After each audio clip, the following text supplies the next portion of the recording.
Hi, this is how I make my Melt and Pour Royal Toes sneaker soap.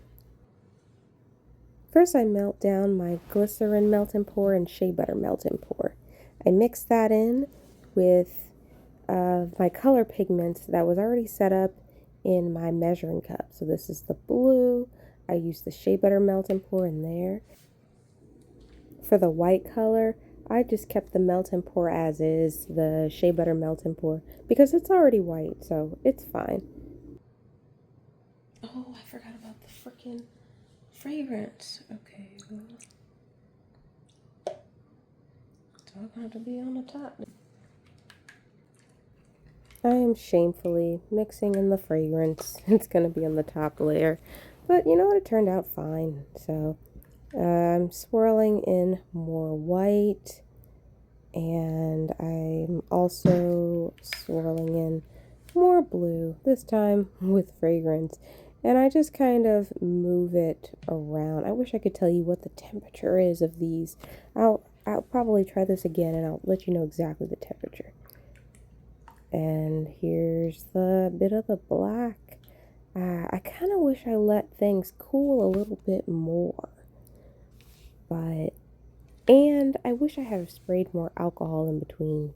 I went ahead and grabbed just some water and these precision Q-tips to clean up some details on my soap embeds. I actually have a video on how I created these embeds, so check that out. It's pretty detailed. Now for that top black layer. So I have some black powder in here already and my glycerin soap because I wanted it to be like a shiny, kind of like a shoebox kind of a top layer. So I mixed it up, tried to mix it up pretty well, tried to get it pretty hot. And I take my alcohol spray and I spray the top. Again, I wish I had sprayed this stuff with more alcohol than I did. But hey, this is my first or second swirl, so we're trying here.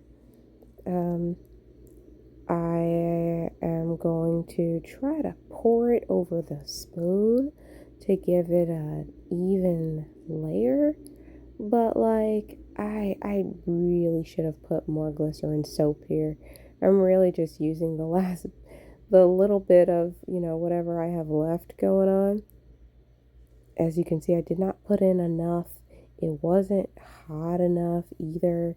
So it's kind of a mess. We're going to go ahead and try this again.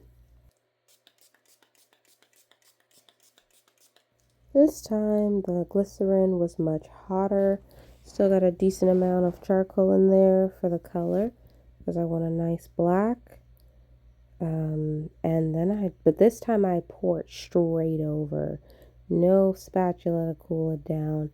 Now, I don't know if this was a good idea or not. You want to know why?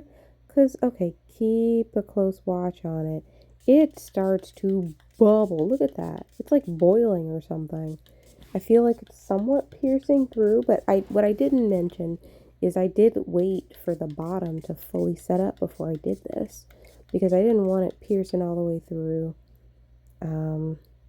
So I heated up a little bit more and I placed these shoes on here. I will say, I wish I put alcohol on the shoes themselves, and I kind of wish I had have poured the mixture directly onto the soap so that it acted even more like a glue, because I'm telling you, these shoes, they're cute, but they didn't fully stick with this method. You'll see one sort of run away later. But as you can see, I'm adding a little bit more melt and pour in between to kind of reinforce it. Whatever's left anyway. Whatever.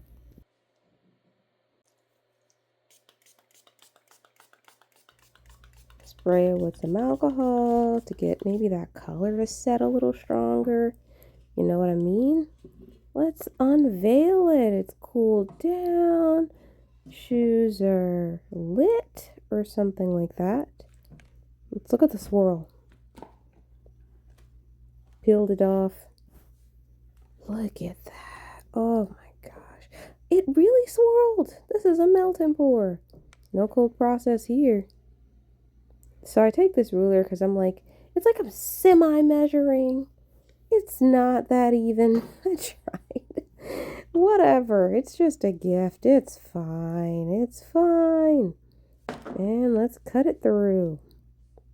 Oh, my shoe. Well, nothing to see here. Okay, at least this shoe stayed on. Look at that. Look at that little swirl. Hello. How you doing? It's looking like a brand new pair of shoes, huh?